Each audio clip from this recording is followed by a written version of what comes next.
Hello, we are in chapter 26 of Deuteronomy, and uh, it's a little complex seemingly, but I promise we're going to be able to make it make sense. Mostly because you've seen all the videos up to now, you've studied this, you see the patterns, you will understand why these things fit where they fit. And we'll get to that right after we read Deuteronomy chapter 26 in the New Living Translation, but I'm going to start in the Complete Jewish Bible because I like the way it starts. Never mind.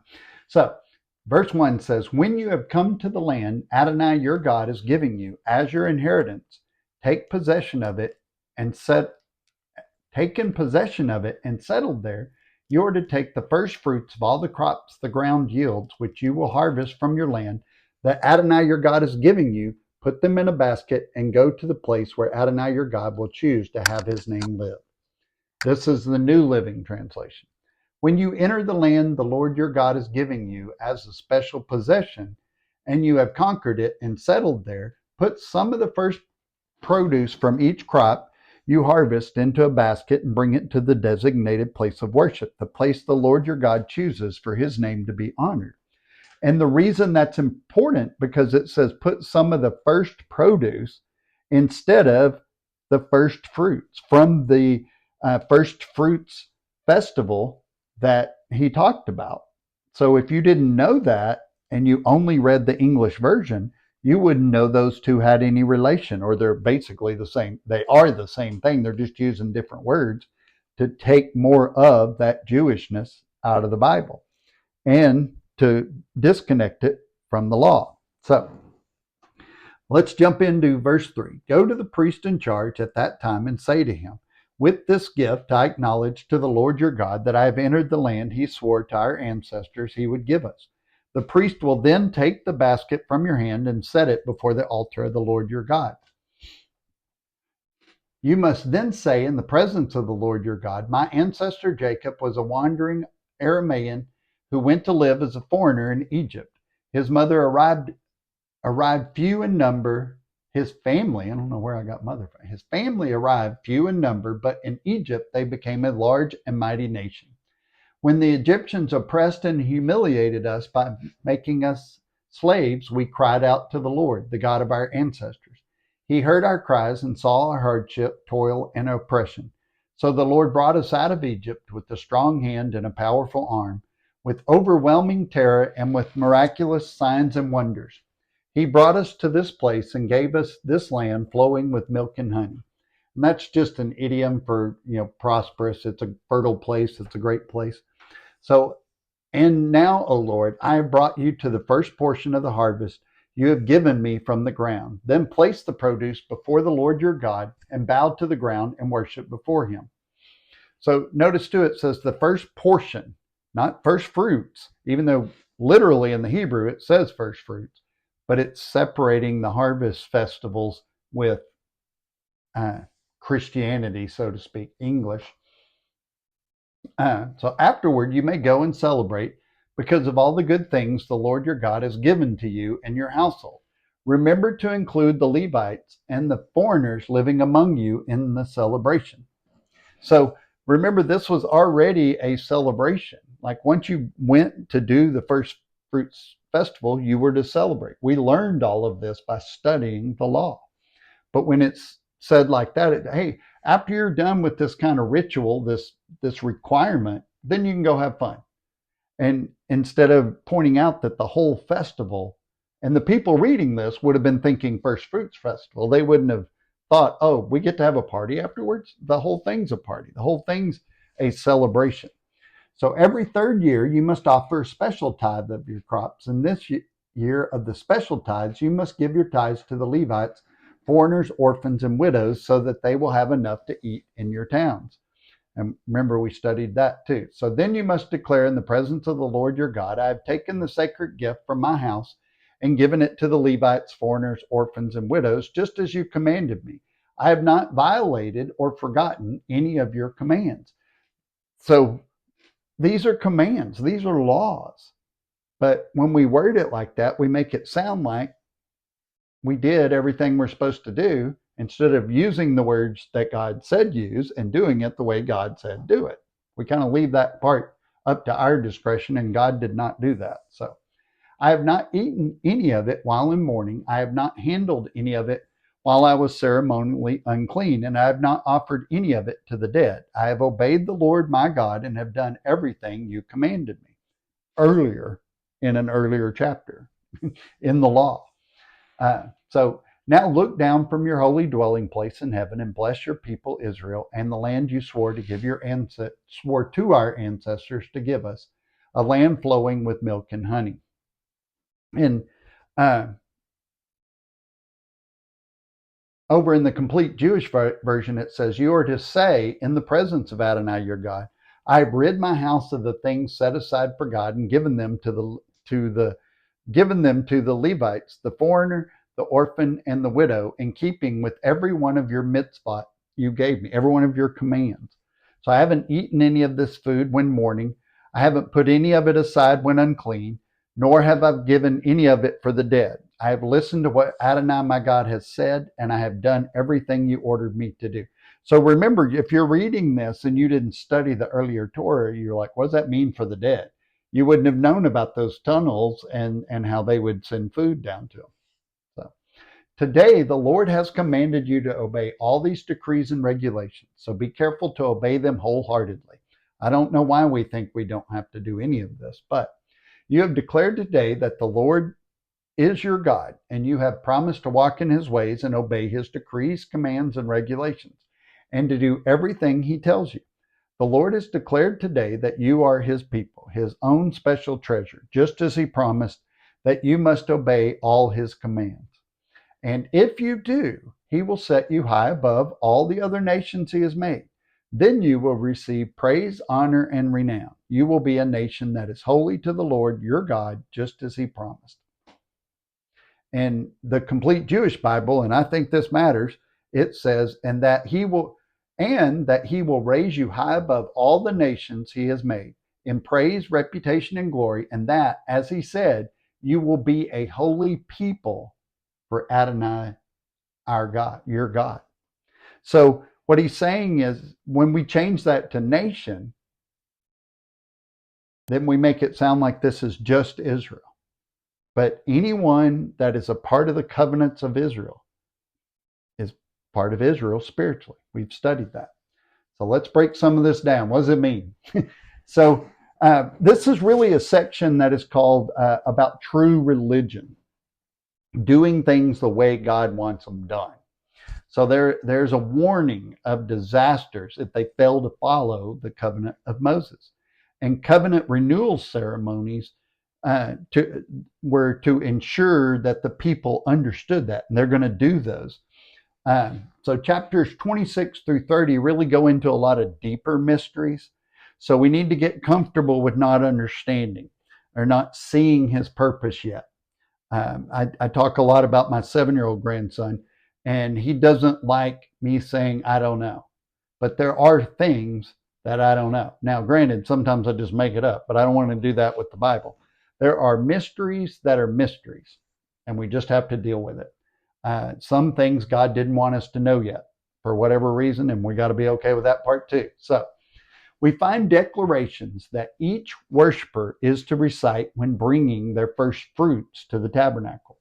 This prayer is similar to the Lord's Prayer, and it's important because when we take out words like first fruits and tabernacle, we make it sound like it's all disconnected from what we're doing right now. So the person has to declare, I acknowledge that this day before the Lord your God, that I have entered the land that the Lord swore to our fathers to assign us. The meaning is this: I stand today to say I believe this is the fulfillment of the Abrahamic covenant. They're acknowledging this covenant has been fulfilled. So does that mean everybody get off the land now and the land goes away? Because for some reason we think that when Jesus came along and fulfilled another meaning of the covenant, he made the previous ones go away and we don't have to worry about them anymore. But that doesn't happen with covenants. So The land that was promised to Abraham, Isaac, and Jacob has been given. It's finished. So the connection is that without the land, there would be no first fruits to give. So the only reason you're able to bring this is because of that. The Lord intends that every Hebrew identify himself with the land as though he was the first one there. So if you watch people get off the plane sometimes in Israel, and we did this because I thought it was really cool, is they kiss the ground, because it's a way of just kind of acknowledging that every time's the first time. It's like your first love, the first, a child's eyes when they see something. It's like, it's just symbolic, and that's where that comes from. Not a law. God didn't say do it. It's just one of those things. So the worshiper acknowledges Israel began as nothing special. My father was a nomad from Aram.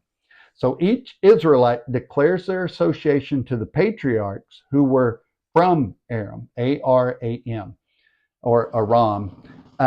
It's declared Jacob's clan went down to Egypt and became a large nation.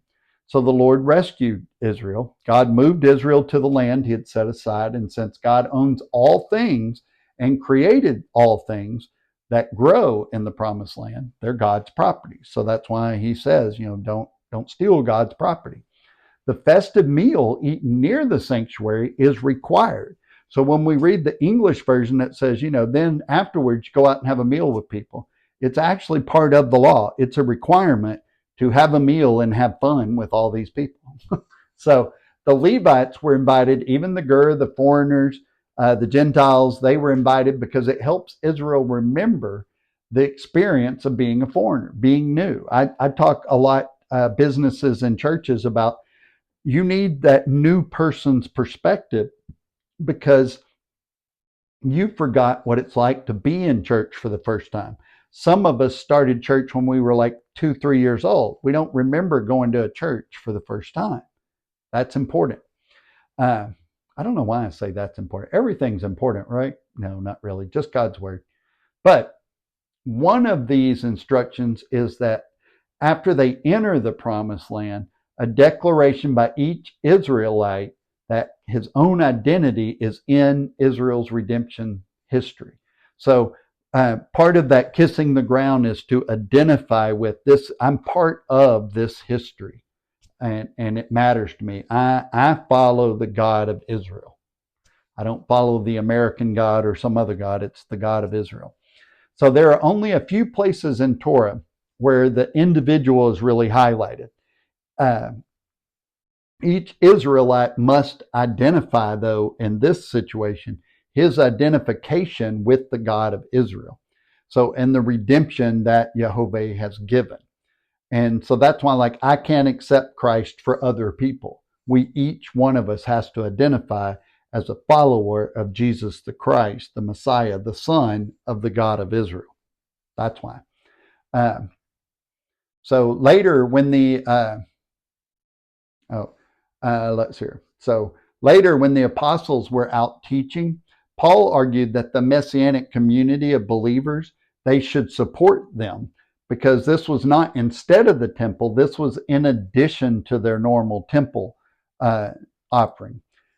In verse 12, this is what's called the poor tithe.